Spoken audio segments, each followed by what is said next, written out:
SK banquet hall, central bank के सामने, main road, Maripur, Muzaffarpur का एकमात्र बैंक्वेट हॉल है जहां आप बर्थडे पार्टी से लेकर शादी विवाह तक का कर सकते हैं आयोजन।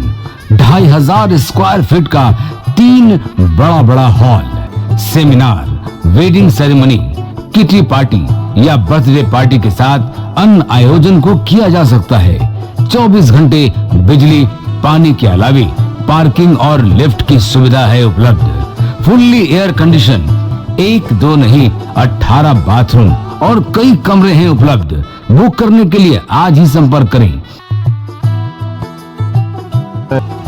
एरिया वाइज एक फ्लोर का एरिया 2500 स्क्वायर फीट है। फर्स्ट फ्लोर का, सेकंड फ्लोर का भी सेम है, थर्ड फ्लोर का भी सेम है, फोर्थ फ्लोर का भी सेम है। ये मैरिज के लिए सबसे अच्छा है क्योंकि बड़ा एरिया, आप चाहे तो 1000 आदमी का भी पार्टी इसमें कर सकते हैं, 500 का भी कर सकते हैं, 200 100 का भी करना हो, कोई बर्थडे करना हो, कोई भी पार्टी करना हो तो आप इसमें आराम से कर सकते हैं क्योंकि 3 हॉल है एक साथ में, तो आप बड़ा से बड़ा भी पार्टी इसमें कर सकते हैं। इस शो के प्रायोजक है मां भवानी डेकोर प्राइवेट लिमिटेड, मतलब a complete floor solution, new 0 mile, Dadar road, Muzaffarpur.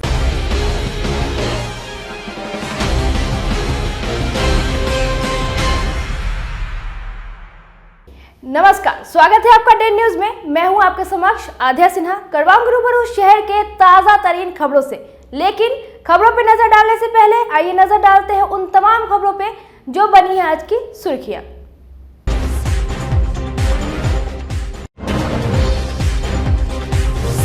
Bank के बाहर ही अपराधियों ने एक शिक्षक से लूट लिया कैश, झटके में घटना को अंजाम देकर बदमाश हो गए फरार।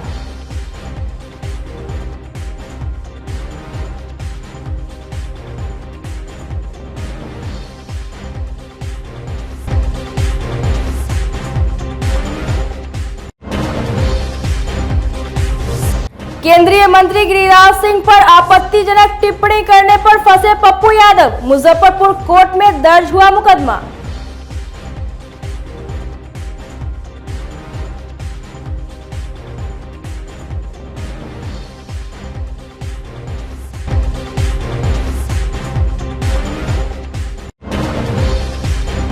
और इमामबाड़ा में नमाज अदा कर खुश हुए शिया समुदाय के लोग, प्रशासन को दी बधाई। इधर मौलाना शबीब ने प्रशासन पर लगाया कोर्ट के आदेश का उल्लंघन करने का आरोप।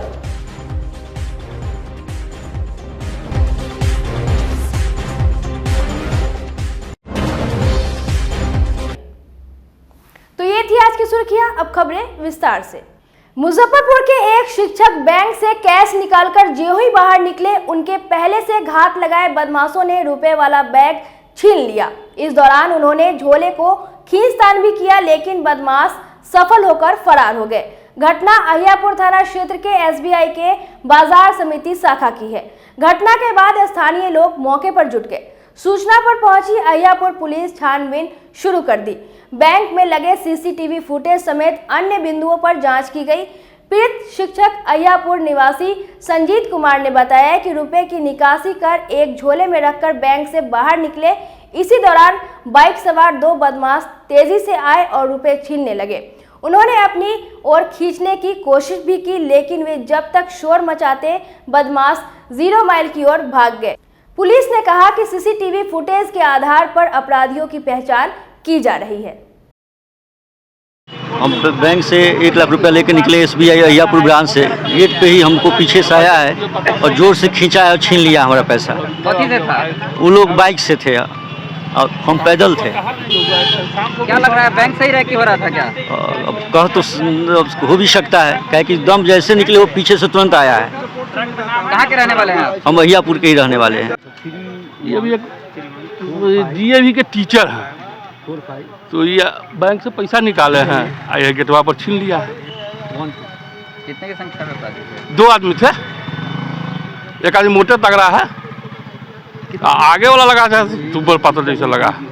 कौन सी गाड़ी से? गाड़ी कौन था नहीं समझ में आया, गाड़ी कौन रहा हो, तो गाड़ी नजदीकवा देखा है, गाड़ी समझ में आया, पीछे हल्ला हुआ, उसके बाद तो लोग देखवे किया। चेक आप अपना भर के निकाले हैं या किसी पार्टी? इनका बाजार समिति गेट के पास, मेन रोड के पास इनका 1 लाख रुपया उन्होंने बताया कि 1 लाख रुपया था उसमें। हम जो भी आते हैं कहाँ के लोग हैं ये? अहियापुर के ही हैं। अहियापुर के हैं। कितने बजे की घटना है? 4 बजे से लेकर 4:15 बजे की घटना। अपराधी की कोई चिन्हित हुई है, मतलब किस गाड़ी से? जांच किया जा रहा है, कैमरा CCTV कैमरा देखा जा रहा है। जन अधिकार पार्टी सुप्रीमो पप्पू यादव को केंद्रीय मंत्री गिरिराज सिंह पर अपमानजनक टिप्पणी करना भारी पड़ गया। गिरिराज सिंह फैंस क्लब के संरक्षक देवांशु किशोर ने सोमवार को मुजफ्फरपुर CJM कोर्ट में पप्पू यादव पर मुकदमा दायर कर दिया है। 21 जनवरी को मुजफ्फरपुर में आयोजित एक कार्यक्रम में पप्पू यादव ने केंद्रीय मंत्री गिरिराज सिंह पर जमकर अपशब्दों का प्रयोग किया था। इससे आहत देवांशु किशोर ने कोर्ट में पप्पू यादव के खिलाफ मुकदमा दायर किया है। परिवादी के अधिवक्ता संजय कुमार ने बताया कि न्यायालय ने परिवाद को स्वीकार करते हुए सुनवाई की तिथि 3 फरवरी को मुकर्रर की है। 21 तारीख को शाम में जब मैं टीवी देख रहा था तो राष्ट्रीय लोकतांत्रिक पार्टी के राष्ट्रीय पप्पू यादव का मैं बयान सुन रहा था, तो मुझे बहुत आघात लगा। जो दूसरे को छुछोरा कर रहा था, 80 के दशक में सबसे बड़ा गुंडा अगर पूरे बिहार में कोई था तो पप्पू यादव थे। जो खुद गुंडा हो कि कोसी के क्षेत्र में कितनी महिलाएं विधवा हो चुकी है, जो पप्पू यादव के कारण विधवा हुई है, उसी को लेकर मैंने आज मुकदमा दर्ज किया है। 21 जनवरी 2023 को राजेश रंजन उर्फ पप्पू यादव, ये जन अधिकार पार्टी लोकतंत्र बिहार के ये राष्ट्रीय अध्यक्ष हैं, सह पूर्व सांसद भी हैं। इनका बयान आया और बहुत आपत्तिजनक बयान आया और उस बयान से हमारे जो मुवक्किल हैं देवांशु किशोर बहुत ही आहत हुए, मर्माहत हुए और इनको बहुत आघात पहुंचा। इसके तहत हमने आज मुख्य न्यायिक दंडाधिकारी के न्यायालय में 190 CRPC 1973 के तहत कंप्लेंट आज फाइल किया है, जिसमें 499 और 500 यानी 500 IPC के तहत कंप्लेंट फाइल किया है। और ये फाइलिंग नंबर आज हमको फाइलिंग नंबर भी उपलब्ध हो गया है 517/23 और इसका नेक्स्ट डेट जो है अगली तिथि मुकर्रर की गई है 3 फरवरी 2023 को। ये हमारे क्लाइंट है देवांशु किशोर, जो गिरिराज फैंस क्लब के ये संरक्षक हैं और राजनीतिक सामाजिक कार्यकर्ता हैं और इन्हीं के अनुविभाग में आज मैंने फाइल किया है। और कुछ पूछना है? मामला सत्य पाया जाता है तो कितनी सजा हो सकती है? आपको इसमें बहुत सारे शब्दों का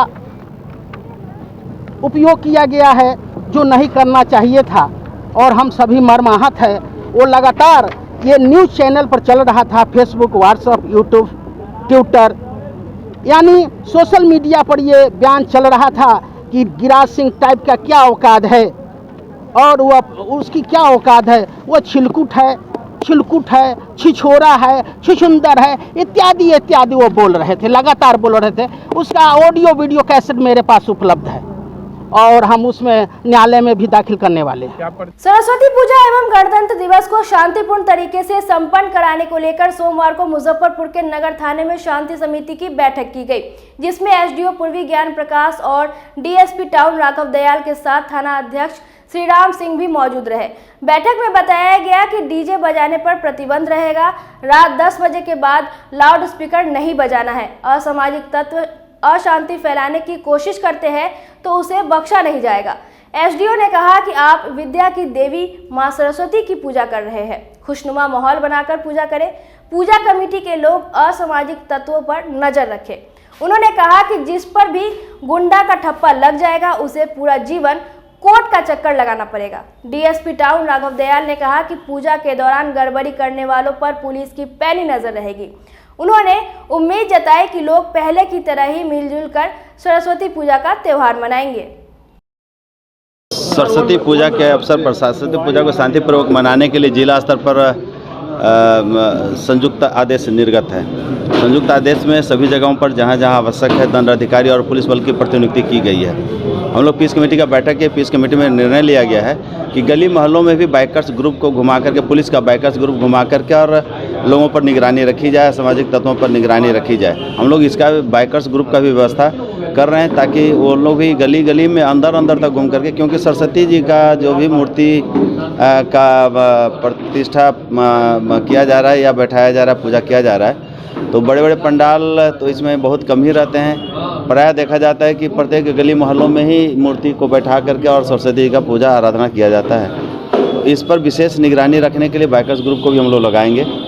उसमें मेरी बजरा टीम है, क्वाटी की टीम है और एसटीएफ का टीम है। हमारे अपने ज़िला के अलग से थाना स्तर का भी जो टीम है, सभी लोग उसमें संवेदनशील रह करके और गश्ती करेंगे और इस पर अच्छे तरह से निगरानी रखेंगे। विसर्जन के दिन पूजा जिस दिन प्रारंभ होगा उस दिन भी, और ख़ास करके जब रात्रि का समय आता है, प्रायः से देखा जाता है कि जितने भी पूजा पंडाल के मेम्बरान या अध्यक्ष लोग रहते हैं, पूजा किए और जैसे 8, 9, 10 रात्रि बजता है उसके बाद मूर्ति अकेला रह जाता है। तो मेरा आप लोगों के माध्यम से आग्रह होगा, जो समिति के लोग हैं, कृपया जब तक मूर्ति उनके पास है तब तक उसकी निगरानी की जवाबदेही उनका बनता है और उसके अच्छे तरह से निगरानी करें ताकि किसी भी असामाजिक तत्वों को कोई भी घटना दुर्घटना करने का मौका भी न मिले और मूर्ति भी सुरक्षित रहे और पूजा भी शांतिपूर्वक संपन्न हो। ऐसा हम लोग भी विशेषकर रात्रि में भी पूजा स्थलों पर स्थापित मूर्तियों का निगरानी का अलग से व्यवस्था हम लोग करेंगे। कोई भी मूर्ति को अवंडन नहीं छोड़ा जाएगा, सब निगरानी में रखा जाएगा। प्लस बाजार में जितने भी हमारे निर्वाचित पार्षद महोदय हैं, जो भी जनप्रतिनिधि निर्वाचित हैं या जो हमारे शांति समिति के मेंबर हैं, उन लोगों से भी बैठक में आग्रह किया गया है कि आप लोग भी अपने अपने क्षेत्र के मूर्तियों का सूची रख लें और उस पर उनके स्तर से भी निगरानी हो और सूचना का आदान प्रदान होता रहे। खासकर सोशल मीडिया पर जो भी बातें आ रही हैं, सोशल मीडिया पर भी विशेष रूप से निगरानी रखी जा रही है, रखी जाएगी। हमारे पुलिस का स्पेशल टीम सोशल मीडिया पर निगरानी रखने के लिए बना हुआ है और उस पर कार्रवाई चल रही है। मैं डीजे पर तो प्रतिबंध पूर्णतः है, जैसा कि अभी हमारे अनुमंडल दंडाधिकारी महोदय ने बताया भी कि डीजे पर पूर्णतः प्रतिबंध है, लेकिन लाउड स्पीकर एक्ट के तहत लाउड स्पीकर बजाने का अनुमति दी जाएगी। उनको ध्वनिक विस्तारक यंत्र का जो परमिशन मिलना चाहिए वो परमिशन मिलेगा, लेकिन गाइडलाइन के तहत ही मिलेगा। गाइडलाइन के तहत ही वो अपने ध्वनि विस्तारक यंत्र का प्रयोग जुलूस में, पूजा पंडाल में कर सकते हैं। इसके लिए उनको आवेदन देना है और उस पर उनको लाइसेंस निर्गत किया जाएगा। आज नगर थाना में सरस्वती पूजा को लेकर हम लोग शांति समिति की बैठक हुई है। उसमें यह निर्देश दिया गया है कि जितना भी पूजा होगा जिसमें विसर्जन होना आवश्यक है या जिसमें विसर्जन होना है, उसका लाइसेंस हर एक हाल में लेना होगा। और सभी लोगों को हम लोग निर्देश दे दिए हैं कि जो भी लाउड स्पीकर की आवश्यकता होगी तो लाउड स्पीकर एक्ट के तहत उसका परमिशन भी लेना होगा। और थाना के द्वारा अलग से जो भी पहले से जो पूजा कराते आ रहे हैं यूनिवर्सिटी में चाहे अन्य जगह पर, उनके साथ, उनके आयोजक के साथ एक अलग बैठक कर ली जाएगी। और जो भी हम लोग के लाइसेंस होल्डर होंगे, इस बार हम लोग दिए हैं कि अपना जो भी लाइसेंस होल्डर और उनके वॉलंटियर्स होंगे, वॉलंटियर्स को पूर्ण रूप से जानकारी होनी चाहिए। और सामान्यतः यही देखा जाता है कि वॉलंटियर्स को जानकारी ही नहीं रहती है, इसलिए हम लोग निर्देश दिए हैं कि वॉलंटियर से भी जो भी लाइसेंस होल्डर होंगे वो निश्चित रूप से उनका सहमति लेंगे, साइन कराएंगे। और विसर्जन के दिन जो लाइसेंस होल्डर होंगे वो अपना परिचय पत्र भी रखेंगे। और हम लोग निर्देश दिए हैं कि गला में उनको अपना परिचय पत्र रखना है और उनके वॉलंटियर्स को भी रखना हो कि कोई भी अगर विधि व्यवस्था की समस्या उत्पन्न होती है तो तत्काल उनको सूचित किया जा सके। और जो भी विधि व्यवस्था की समस्या होती है उसके लिए कंप्लीट रिस्पॉन्सिबल होते हैं। और दूसरा है कि एनजीटी का इस बार हम लोग पालन कराने के लिए जो आश्रम घाट है उसको इस बार हम लोग नगर निगम की सहायता से पूर्ण रूप से तैयार करा रहे हैं कि जो भी हम लोग का विसर्जन होगा वह आश्रम घाट में ही होगा। और 0 माइल साइड से आने वाली और सरेगंज टावर से आने वाली जो भी विसर्जन होगा उसका रूट भी हम लोग वही निर्धारित करेंगे। और विसर्जन स्थल के रूप में आश्रम घाट को हम लोग इस बार डेवलप कर रहे हैं नगर निगम की सहायता से कि उसका 100% अनुपालन भी सुनिश्चित हो। धन्यवाद। सर, नाबालिग बच्चे लोग बैठाते हैं तो लाइसेंस लेने में डरते हैं, बहुत सारी बातें आती हैं, लाइसेंस लेने में डर लगता है। नहीं, उसमें जो पूजा समिति है उसमें प्रयास करेंगे कि जो भी जिम्मेदार आदमी हैं और अधिकांश जो भी वयस्क हैं उनको शामिल करें समिति में।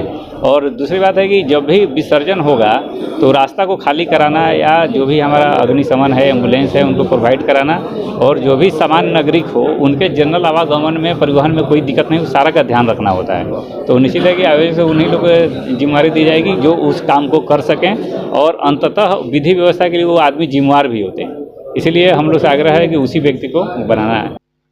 पूर्व केंद्रीय मंत्री देवेंद्र यादव ने कहा कि देश में संविधान संशोधन की साजिश रची जा रही है, इसलिए संविधान बचाना जरूरी है। इसके लिए आरजेडी की ओर से 24 जनवरी कर्पूरी जयंती से राज्य भर में संविधान बचाओ देश बचाओ अभियान की शुरुआत होने जा रही है। अभियान को सफल बनाने को लेकर सोमवार को मुजफ्फरपुर पहुंचे राजद नेता देवेंद्र यादव ने कहा कि आज पूरे देश में फिरकापरस्त ताकतें मजबूत हो रही है, नफरत की राजनीति बढ़ रही है, इसे रोकना जरूरी है। अगर नफरत की राजनीति पर विराम नहीं लगा तो समाज में टूट पैदा होगी। यूपी के मुख्यमंत्री योगी आदित्यनाथ पर हमला बोलते हुए उन्होंने कहा कि 52 साल अपने कार्यालय पर तिरंगा नहीं फहराया, आज वे लोगों को राष्ट्रवाद सिखा रहे हैं। वहीं केंद्रीय मंत्री गिरिराज सिंह को अज्ञानी बताते हुए राजद नेता ने कहा कि वे समाज को बांटने की राजनीति करते हैं, जिसका पुरजोर विरोध किया जाएगा। उद्देश्य ये है कि जो हम लोग पूरी पार्टी भी कल संकल्प लेगी, संविधान बचाओ देश बचाओ अभियान के तहत ये यात्रा पर हम निकले हैं, और लगातार यहाँ से हम लोग दरभंगा, फिर मधुबनी और आगे सभी जगह निरंतर ये प्रोग्राम चलता रहेगा। इसलिए कल जननायक कर्पूरी ठाकुर जी की जयंती है, उस जयंती के अवसर पर भी हम लोग देश बचाओ संविधान बचाओ संकल्प लेंगे। समाजवाद का विरोध संविधान का शपथ लेकर, संविधान पीठ पर बैठकर, क्योंकि धर्म सत्ता से आए हैं, माननीय मुख्यमंत्री उत्तर प्रदेश आए हैं धर्म सत्ता से, राज सत्ता में आए हैं। राज सत्ता में आने के बाद संविधान की धज्जी उड़ा रहे हैं। मैं ये कहने के लिए मजबूर हूँ, कम से कम संविधान का ओथ लेकर, संविधान में प्रियम्बुल में जो चीज़ स्पष्ट है, समाजवादी राष्ट्र की परिकल्पना किया गया है, लोकतांत्रिक का और धर्मनिरपेक्ष राष्ट्र होगा, उसको धज्जी उड़ा रहे हैं। ये क्या संविधान पीठ पर बैठकर संविधान का ओथ लेकर उसका खुला खुला उल्लंघन हो रहा है। इसीलिए हम समझ रहे हैं देश ये खतरनाक क्षणों से देश गुजर रहा है, क्योंकि लोकतंत्र कहीं न कहीं प्रश्न चिन्ह लगा रहे हैं लोकतांत्रिक व्यवस्था पर और संविधान पर। इसीलिए हम लोग संविधान बचाओ, संविधान बचेगा तो देश भी बचेगा। इसीलिए ये अभियान यात्रा हम लोग चले हैं यहाँ, क्योंकि इस तरह के बयान जब दे रहे हैं लोग तो देश को बांटने की बात कर रहे हैं। अच्छा, राष्ट्रवाद की बात वो कर रहे हैं जो 52 बरस तक तिरंगा झंडा नागपुर के मुख्यालय में नहीं फहराया, वो अब राष्ट्रवाद की परिभाषा नई परिभाषा दे रहे हैं कि हमको राष्ट्रवाद नहीं, समाजवाद नहीं चाहिए, राष्ट्रवाद चाहिए। ये असंवैधानिक बयान है, संविधान के विरोधी ये वक्तव्य है। वो भी एक संविधान के पीठ पर बैठकर संविधान का ओथ लेकर बोल रहे हैं। ये दुर्भाग्यपूर्ण स्थिति है, विडंबना है। इसी के बयान पर हम चूँकि केंद्र में मंत्री भी हैं, हम भी भारत सरकार में मिनिस्टर रहे हैं, ये गैर जिम्मेदाराना बयान है। हिंदुस्तान भाईचारा का देश है, विविधता का एकता है। यहाँ हर जाति हर धर्म के लोगों को सम्मान है। यहाँ कभी भी कम्युनिटी के आधार पर, समुदाय के आधार पर देश को बांटने का कोशिश करना, मैं समझता हूँ देश को, यही तो मैं कह रहा था, देश को तोड़ना चाहते हैं लोग, देश को बांटना चाहते हैं, भाई भाई को लड़ाना चाहते हैं, और फिरका परस्त इसी को नफरत की राजनीति करते हैं। जो लोग इस तरह का बयान देते हैं वो नफरत की राजनीति का बीज बो रहे हैं। ये अच्छी बात नहीं है समाज के लिए, देश। देखिए, कोई भी अनर्गल बयान देगा तो उसके पक्ष में हम लोग नहीं हैं। अनर्गल बयान किसी का भी हो, हम लोग उसके, चूँकि वो मामला है, वो पार्टी सक्षम है, अंदरूनी मामला है, हम लोग के साथ महागठबंधन के सशक्त दल है और सरकार में भी है, इसलिए वो सक्षम है अपने आंतरिक मामला को सुलझाने के लिए। इसमें हम लोगों को कोई प्रतिक्रिया नहीं। बिहार एनडीए सरकार के गन्ना एवं विधि मंत्री रहे प्रमोद कुमार ने मुख्यमंत्री नीतीश कुमार पर जमकर हमला बोला। सोमवार को निजी कार्यक्रम में मुजफ्फरपुर पहुंचे पूर्व मंत्री ने कहा कि नीतीश कुमार तुष्टीकरण की राजनीति कर रहे हैं। शिक्षा मंत्री चंद्रशेखर के रामचरितमानस पर दिए गए बयान पर नाराजगी जताते हुए पूर्व मंत्री प्रमोद कुमार ने कहा कि शिक्षा मंत्री ने अशोभनीय बात कही है। उन्होंने कहा कि राजद का अक़लियत समाज पर से पकड़ ढीला हो रहा है। इसे मजबूत करने के लिए शिक्षा मंत्री चंद्रशेखर गलत बयानबाजी कर रहे हैं। समीकरण को साधने के लिए राजद लगातार प्रयास कर रही है। उन्होंने कहा कि मुख्यमंत्री नीतीश कुमार ने जो भी विकास काम किए उसमें भाजपा भी साझेदार रही है और इसलिए हिंदू समाज सहनशील समाज है। अगर ये कुरान बाइबिल पर बोले रहते तो इनको बताता। ये बयान इसलिए दिए हैं कि इनको अक़लियत मजबूती से समझ जाए कि ये हिंदू के विरोधी हैं और हमारे समर्थक हैं। तुष्टीकरण की राजनीति जो कांग्रेस पार्टी ने किया था, 50 साल तुष्टीकरण के राजनीति अपना एक वोट का समीकरण बनाकर 50 साल राज किया। 15 साल लालू जी उसी राज से वोट समीकरण से माई समीकरण से राज किए। तो ये भी माई समीकरण अब ढीला पड़ रहा है, तो थोड़ा एम को टाइट करने के लिए बात बोले। उनको तो एक से एक विद्वान हमारे संत समाज ने कहा कि ये अशोभनीय बात बोल दिए, इस बात का कहीं तर्क नहीं है, इस चौपाई का जो अर्थ का अनर्थ बता दिए। तो ये हिंदू समाज के बारे में बोले हैं। दूसरे समाज के बारे में बोलते तो इनको औकात का था लगा देता है। दुर्भाग्य है ऐसे असहिष्णुता पैदा करने वाले तथा कथित हिंदू समाज के लोगों के प्रति। यह असहिष्णुता पैदा करते हैं और ये आज नहीं होता है। जब आज़ादी की लड़ाई भी लड़ी जा रही थी तो इसी तरह कुछ लोग करते थे।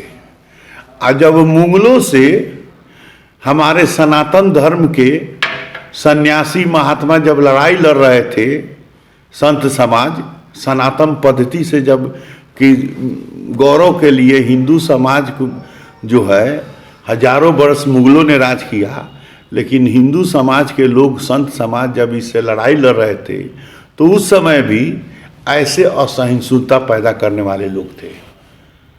तो वही लोग हैं जो अपनी सस्ती लोकप्रियता और एक खास वर्ग को संतुष्ट करने के लिए ऐसा बात बोल रहे हैं। इसकी जितनी निंदा की जाए कम है।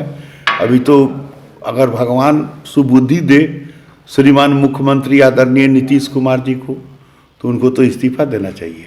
श्रीमान नीतीश कुमार जी भी केंद्रीय मंत्रिमंडल के सदस्य रहे हैं। भाजपा न होती तो श्रीमान Nitish Kumar ji member of parliament नहीं होते।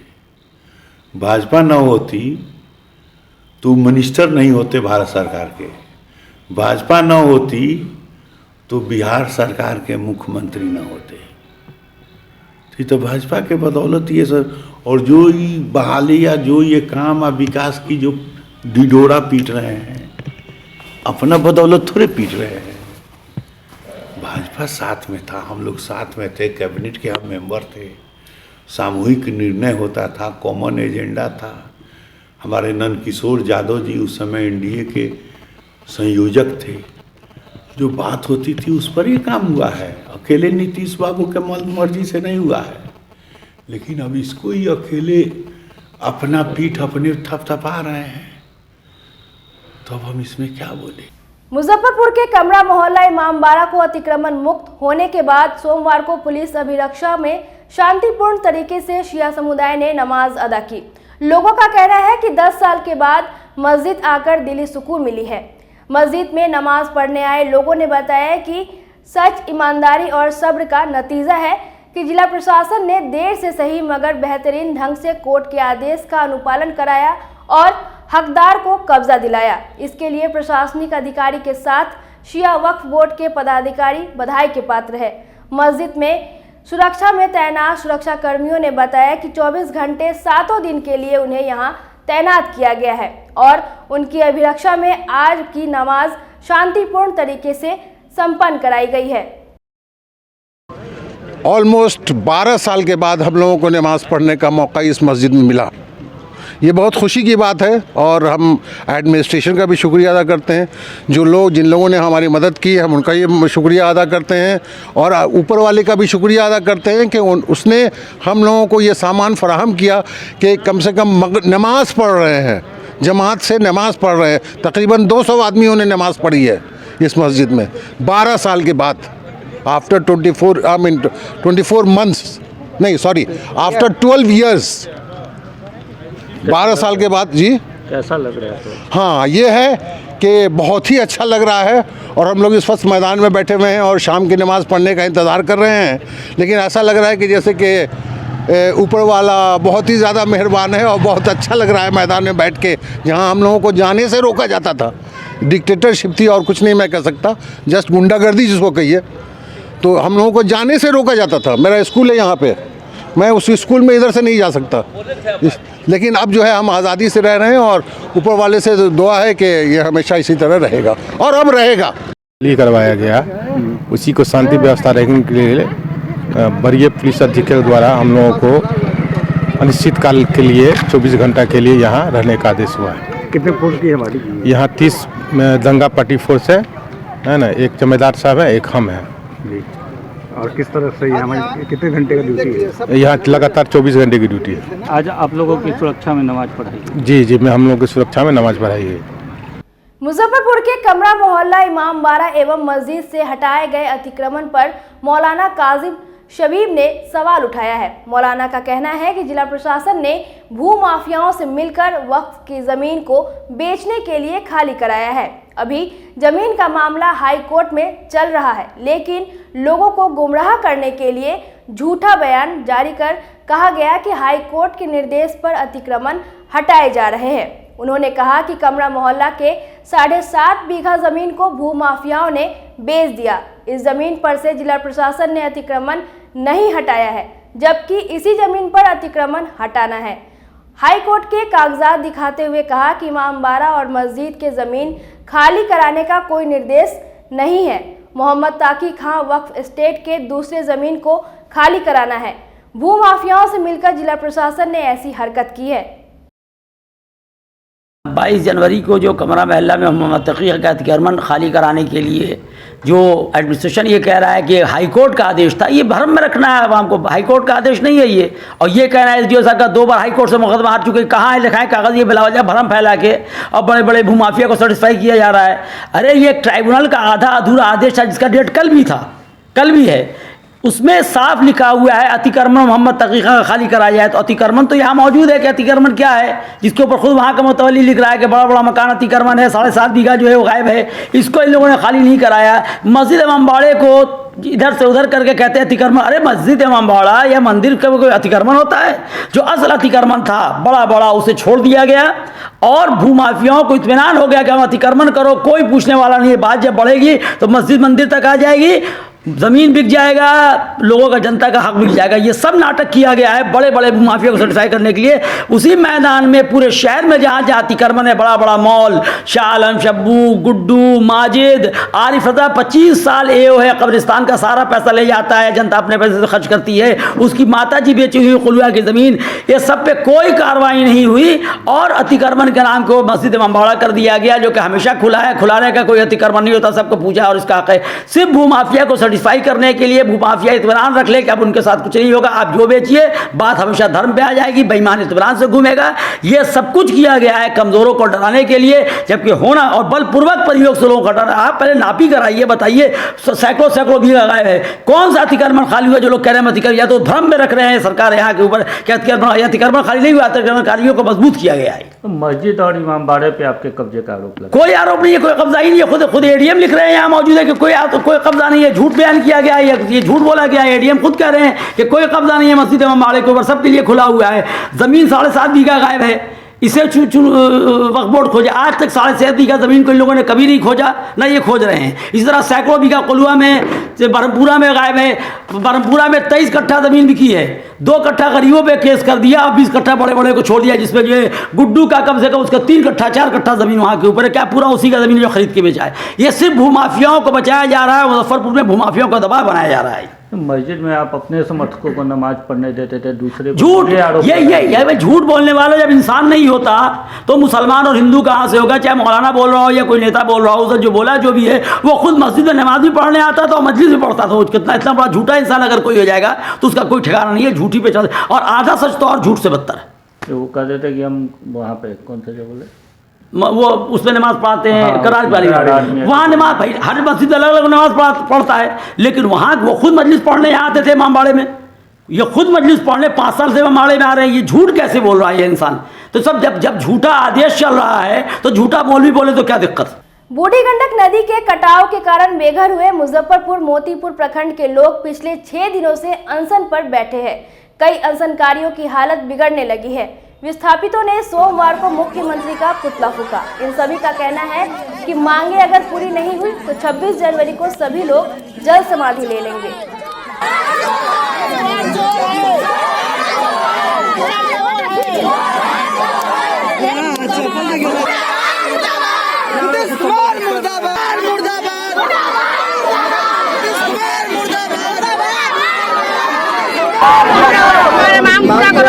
हम लोग यही कहना है कि हम लोग विस्थापित परिवार है। हम लोग का 1975 से हम लोग का बाढ़ पीड़ित में हम लोग का घर जो है घर से बेघर हो गया। हम लोग वहाँ से और जहाँ जिसको जगह मिला, जिसको गड्ढा मिला, किसी को नाला में मिला, किसी को बांध किराया मिला, किसी को रोड से नहीं मिला, वो अपना लोग अपना जगह लेकर के अपना गुजारा करने के लिए अपना वहाँ घर बनाया। घर बनाने के वहाँ पे हम लोग का कम से कम 45-46 साल वहाँ पे हो गया रहते हुए। आज तक सरकार हम लोग मैंने इतना दिन से हम लोग का दादा परदादा लड़ते रह गए। हम लोग का बाकी हम लोग का पर्ची नहीं मिला हम लोगों का। और क्या है कि अब आज जो बेड़ा कंपनी जो अपना वहाँ बनाने जा रहा है, आज बोला है घर तोड़ घटाओ, नहीं तो हम जेसीबी से घर तोड़ देंगे।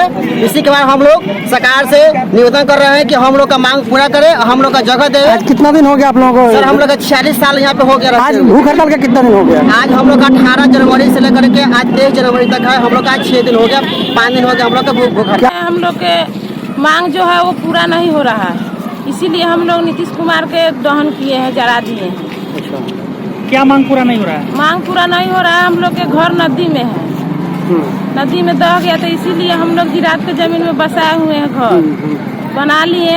उसके बाद सरकार जो कह रहे हैं कि हटाइए आप लोग घर, इसमें तो हम लोग कहाँ जाए? एको धूर जमीन नहीं है हम लोग के पास में। तो देखिए ये तो हमारा हम तो वचनबद्ध है, अनशन मेरा जारी रहेगा।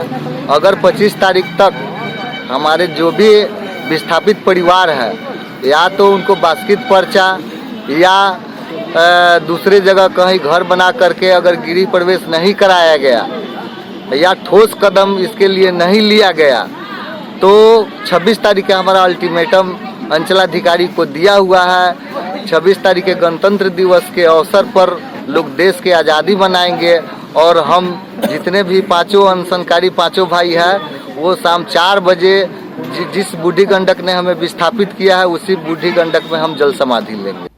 छात्रों के बीच परीक्षा के तनाव से मिटने की एक अनूठी पहल के तहत देश भर के 500 केंद्रीय विद्यालयों में सोमवार को एक राष्ट्रव्यापी पेंटिंग प्रतियोगिता आयोजित की गई, जिसमें सीबीएसई राज्य बोर्ड, नवोदय विद्यालय और केंद्रीय विद्यालय के छात्रों ने भाग लिया। प्रतियोगिता का विषय प्रधानमंत्री द्वारा लिखित पुस्तक पर आधारित परीक्षा योद्धा रहा। मुजफ्फरपुर केंद्रीय विद्यालय में आयोजित प्रतियोगिता में 100 छात्रों को शामिल किया गया। केंद्रीय विद्यालय मुजफ्फरपुर के प्रिंसिपल संजीव कुमार सिन्हा ने कहा कि परीक्षा को लेकर होने वाले तनाव को देखते हुए चित्रकला प्रतियोगिता का आयोजन किया गया, जिसमें स्टेट बोर्ड के 2 और सीबीएसई बोर्ड के 16 विद्यालय शामिल हुए। प्रतियोगिता में भाग लिए बच्चों ने कहा कि प्रधानमंत्री के 25 मंत्रों पर केंद्रित पेंटिंग बनाने के बाद परीक्षा की तैयारी में होने वाले डर को समाप्त करने में मदद मिली है। 5 सर्वश्रेष्ठ प्रविष्टियां को स्वतंत्रता सेनानी की राष्ट्रीय महत्व के विषय की पुस्तकों का एक सेट और एक प्रमाण पत्र के साथ सभी प्रतिभागियों को पीएम नरेंद्र मोदी की पुस्तक परीक्षा वॉरियर्स प्रदान किया गया। आप बताइए ये कैसे आपको इस परीक्षा वॉरियर्स चित्रकला प्रतियोगिता में लाभ मिला है? कैसे परीक्षा में जो एक डर बैठा रहता है उसमें सहायक सिद्ध होगा डर को भगाने में, बताइए। मेरा नाम वैभवी है, मैं Holi mission senior secondary school में पढ़ती हूँ, कक्षा 9। और ये जो हमें डर रहता है एग्ज़ाम में कैसे होगा, क्या आंसर लिखेंगे क्या नहीं लिखेंगे। तो नरेंद्र मोदी जी ने हमें जो 25 मंत्र बताए थे वो हमें बहुत लाभदायक हैं, जिसमें से मेरा टॉपिक है yoga brings transformation, practice regularly. Yoga के बहुत सारे फ़ायदे हैं, जो हमारा IQ बढ़ाता है, हमें कंसंट्रेटेड रहता है, हम हेल्दी रहते हैं और उससे ज़्यादा हमें स्ट्रेंथ मिलता है। और ये जो टॉपिक है उसमें ड्राइंग बनाने के लिए था।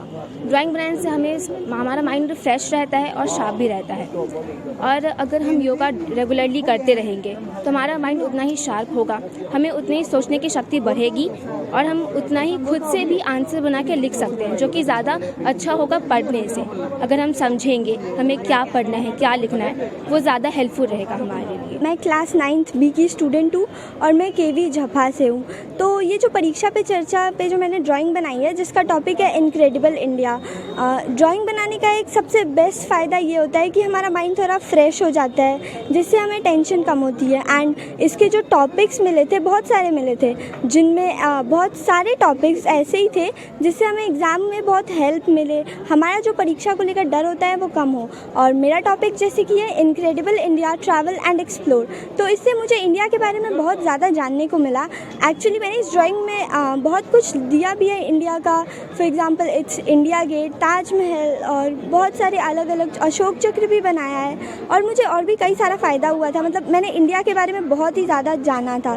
तो इससे आई थिंक मुझे एग्ज़ाम में बहुत ज़्यादा हेल्प होने वाला है और एक तरह से मेरा जो परीक्षा को लेकर डर रहता है वो भी थोड़ा कम हो जाए। पेंटिंग प्रतियोगिता परीक्षा में जो एक डर रहता है वो भगाने में सहायक सिद्ध होगा। किस थीम पर आपने बनाया है? मेरा नाम मोहन कुमार है और मैं जवाहर नवोदय विद्यालय खरौनाटी मुजफ्फरपुर का छात्र हूँ। जो हमारे प्रधानमंत्री ने एग्ज़ाम वॉरियर बुक लिखा, उसमें 25 बातें बताई गई, जिसमें से मेरा टॉपिक है जिस पर कि मैंने पेंटिंग बनाई है वो है कम्पीट विथ योरसेल्फ। ये जनरल सी बात है कि बच्चे दूसरों के साथ अपना कंपेयर करके अपने आप को कमज़ोर समझने लगते हैं, जो कि उनकी असफलता का एक प्रमुख कारण होता है। और मैंने भी अपने जीवन में ये अभी तक ये अनुभव किया है कि अगर हम अपने आप से कम्पीट करके आगे बढ़े तो नई नई ऊंचाइयों को छू सकते हैं। दूसरों को देख करके पछताने के सिवाय अगर हम अपने पर ध्यान दें, खुद में धीरे धीरे सुधार लाएं, तो हम एक दिन ज़रूर अपने लक्ष्य को पा सकते हैं। तो इसलिए मैंने ये टॉपिक चुना है कि कम्पीट विथ योरसेल्फ। और प्रधानमंत्री ने सच में ये बहुत अच्छी बात बताई है कि अपने आप से कंपेयर करके हमें आगे बढ़ना चाहिए। दुखी होने के बजाय अपने आप से कंपेयर करें और खुद। शिक्षा मंत्रालय के द्वारा पूरे भारत में 500 केंद्रीय विद्यालयों का चयन किया गया है, जहाँ पे 100 प्रतिभागी यहाँ पर विभिन्न विद्यालयों से, इसमें केंद्रीय विद्यालय, नवोदय विद्यालय, साथ ही स्टेट बोर्ड के बच्चे और अन्य CBSE एफिलिएटेड स्कूल के बच्चे यहाँ पर प्रतिभागिता कर रहे हैं। और इसका मुख्य उद्देश्य है बच्चों पे जो एग्ज़ाम वॉरियर्स की जो पुस्तक प्रधानमंत्री के द्वारा लिखी गई है उसमें 25 मंत्र दिए गए हैं, जिससे वो एग्ज़ाम के समय, परीक्षा के समय अपने आप को तनाव मुक्त रख सकते हैं। उन्हीं मंत्राज के ऊपर यह चित्रकला प्रतियोगिता आयोजित की जा रही है, जिसके माध्यम से हमारे बच्चे ये संदेश देने का प्रयास कर रहे हैं कि एग्ज़ाम को, परीक्षा को हम एक पर्व के रूप में देखें, उसको हम तनाव मुक्त रूप में कैसे दे सकते हैं, इसका हम संदेश देने का प्रयास कर रहे हैं। कितने स्कूल के बच्चे शामिल हैं? यहाँ पे हमारे पास 18 विद्यालयों के बच्चे यहाँ पर प्रतिभागिता कर रहे हैं, जिसमें पब्लिक स्कूल्स के भी बच्चे हैं, साथ ही स्टेट बोर्ड के भी बच्चे हमारे पास हैं और केंद्रीय विद्यालय तथा नवोदय विद्यालय के बच्चे शामिल हैं। जो विजेता है उनको क्या दिया जाएगा? सभी जितने बच्चे इस चित्रकला प्रतियोगिता में प्रतिभागिता कर रहे हैं उनको प्रधानमंत्री जी के द्वारा लिखित पुस्तक एग्ज़ाम वॉरियर्स की एक प्रति दी जाएगी। साथ ही जो 5 सर्वश्रेष्ठ जो बच्चे होंगे जिनका चयन किया जाएगा, उनको अलग से नेशनल बुक ट्रस्ट की तरफ से पुस्तक दी जाएगी। मुजफ्फरपुर के बैंक कर्मियों को ट्रेनिंग देने के लिए सोमवार को मारीपुर के एक होटल में RBI की ओर से 2 दिवसीय प्रशिक्षण शिविर की शुरुआत हुई। MSME सेक्टर के बैंक कर्मियों को RBI के डायरेक्टर ने प्रशिक्षण दिया। National mission capacity building for bankers के तहत देश में बैंक कर्मियों को प्रशिक्षित किया जा रहा है। इसमें सरकार की योजना और नियम के साथ साथ RBI की गाइडलाइन के बारे में जानकारी दी जाती है। RBI के डायरेक्टर ने बताया कि ट्रेनिंग में साइबर फ्रॉड के मामले भी साझा किए गए। उनका कहना है कि अगर फ्रॉड के बाद 3 दिनों के भीतर कंप्लेन दर्ज कराया जाता है तो उनके रुपए रीपेमेंट हो जाने की संभावना रहती है। उन्होंने किसी भी फ़ोन कॉल पर OTP साझा करने से मना किया।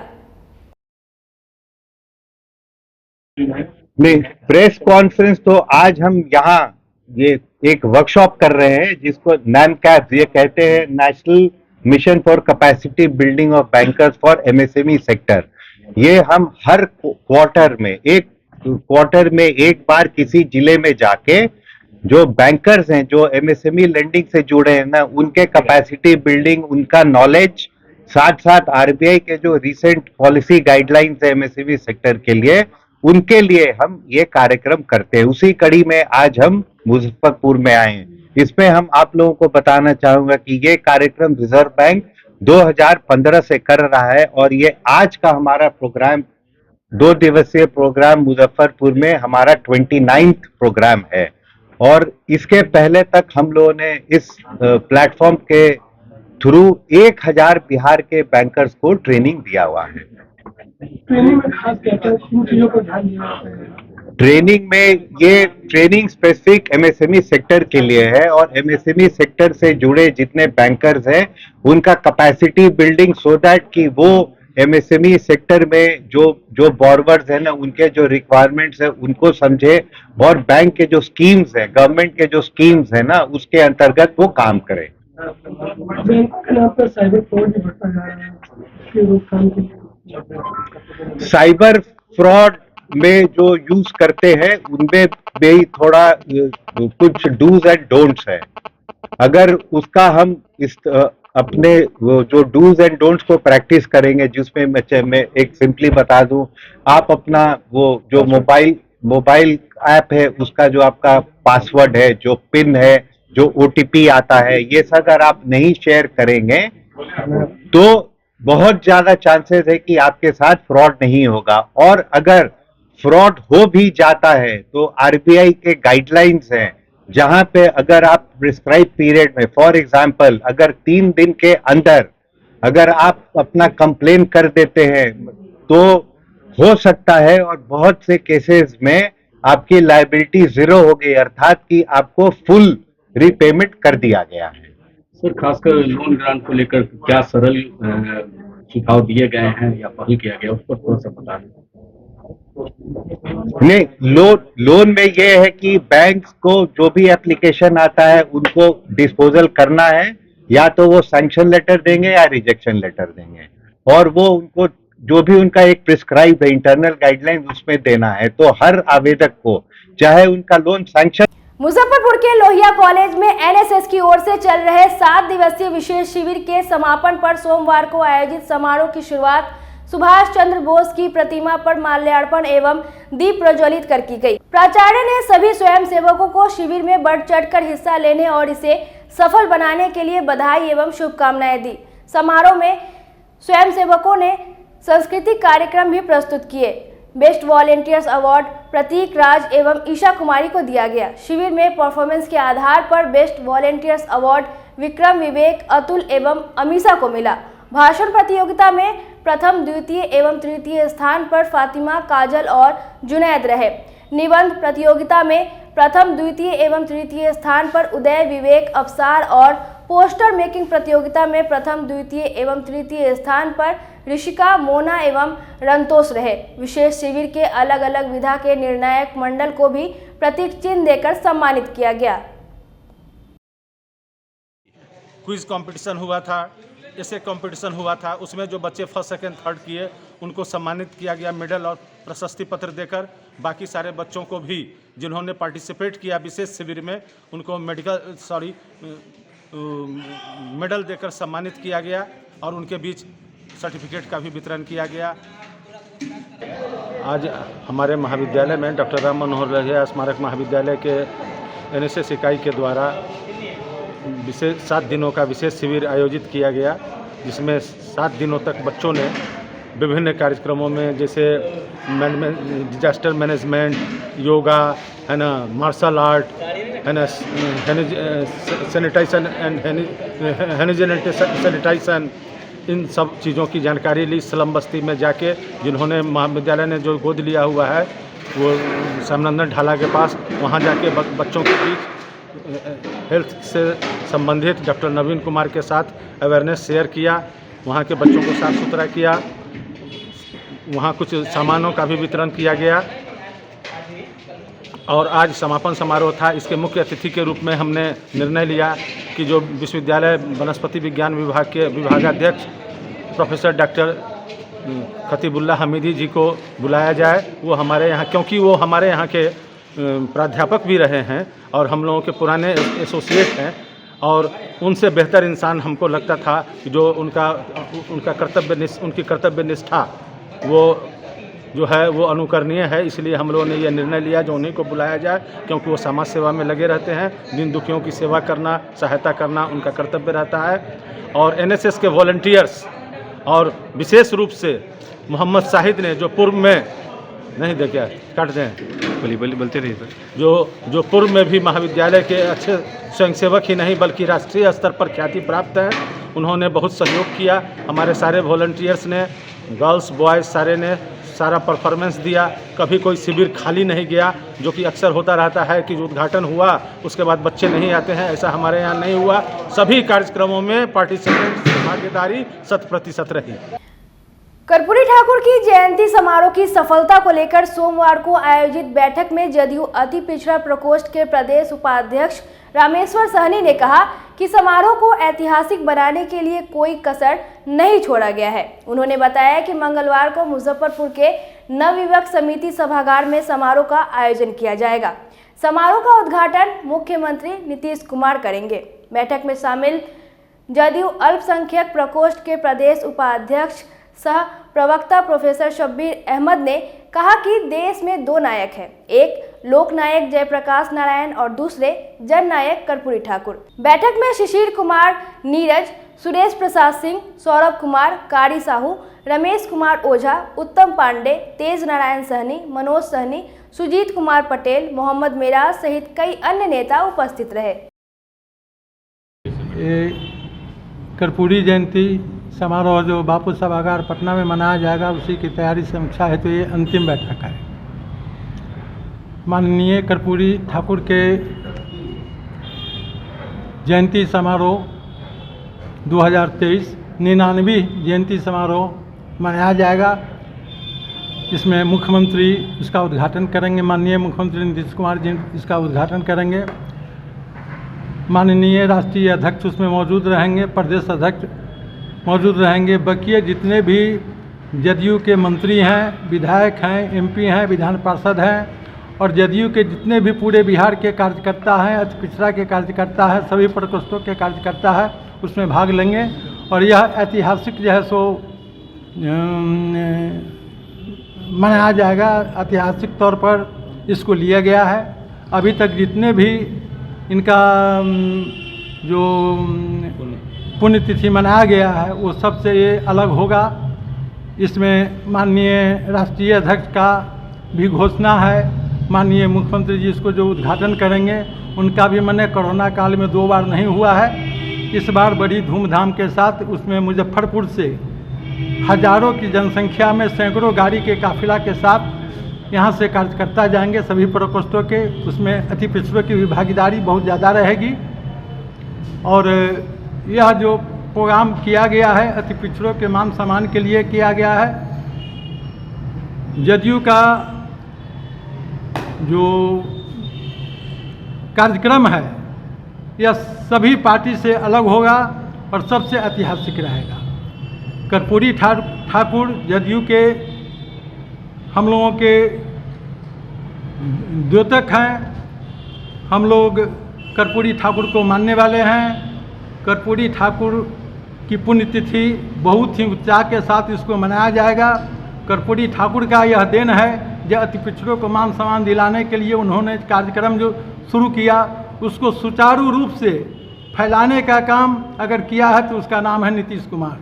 नीतीश कुमार जी ने कर्पूरी ठाकुर के सपनों को साकार करने का काम किए हैं। यही नहीं, पूरे देश में नीतीश कुमार जो किया है वो कर्पूरी ठाकुर ही जानते हैं और कर्पूरी ठाकुर जो किए हैं उसके द्योतक माननीय मुख्यमंत्री जी भी किए हैं। देखिए, आगामी 24 जनवरी को पटना के बापू सभागार में कर्पूरी जयंती मनाई जानी है।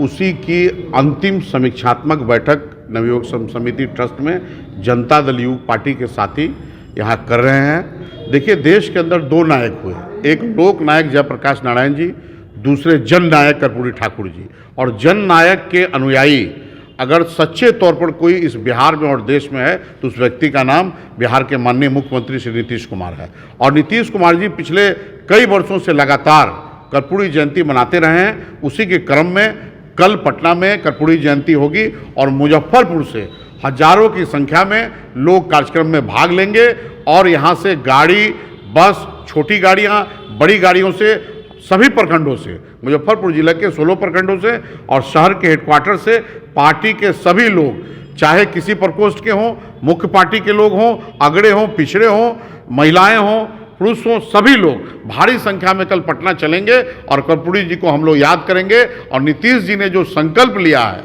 बिहार के अंदर, देश के अंदर, कर्पूरी जी को याद करके उस माध्यम से उन संकल्पों को हम लोग पूरा करने का काम करेंगे। भाजपा रामदयालु महिला मोर्चा की ओर से सोमवार को मुजफ्फरपुर के पीएनटी कॉलोनी में नेताजी सुभाष चंद्र बोस की जयंती मनाई गई। मौके पर अध्यक्ष सोनी सिंह, महामंत्री रंजन कुमार ओझा सहित सभी नेताओं ने नेताजी को नमन करते हुए स्वाधीनता संग्राम में दिए गए उनके योगदान की चर्चा की। मौके पर युवा मोर्चा के प्रदेश कार्य समिति सदस्य राकेश पटेल, सुंदर देवी, तारा गुप्ता, रमन मिश्रा, विक्की कुमार, मृत्युंजय जीत, अनिल कुमार, रीना देवी, शीला देवी, इंदिरा देवी, रूपा देवी सहित कई अन्य नेता एवं कार्यकर्ता मौजूद रहे। आज पीएनटी चौक, मुजफ्फरपुर पीएनटी चौक के पास रामदयालु मंडल अंतर्गत नेता सुभाष चंद्र जी की जयंती मनाई गई, जिसमें मंडल के सभी कार्यकर्ता, महिला मोर्चा उपस्थित हुए और श्रद्धा सुमन नेताजी के चरणों में अर्पित किया। यही कार्यक्रम हमारे मंडल में हुआ है आज के लिए बस इतना ही। कल फिर मिलेंगे कुछ नई खबरों के साथ। तब तक मुझे और मेरे पूरे न्यूज टीम को दीजिए इजाजत। नमस्कार। SK banquet hall, central bank के सामने, मेन रोड, माड़ीपुर, मुजफ्फरपुर का एकमात्र बैंक्वेट हॉल है जहां आप बर्थडे पार्टी से लेकर शादी विवाह तक का कर सकते हैं आयोजन। 2500 स्क्वायर फीट का 3 बड़ा hall, seminar, wedding ceremony, kitty party या बर्थडे पार्टी के साथ अन्य आयोजन को किया जा सकता है। 24 घंटे बिजली, पानी के अलावे पार्किंग और लिफ्ट की सुविधा है उपलब्ध। फुल्ली एयर कंडीशन, 1, 2 नहीं 18 बाथरूम और कई कमरे हैं उपलब्ध। बुक करने के लिए आज ही संपर्क करें।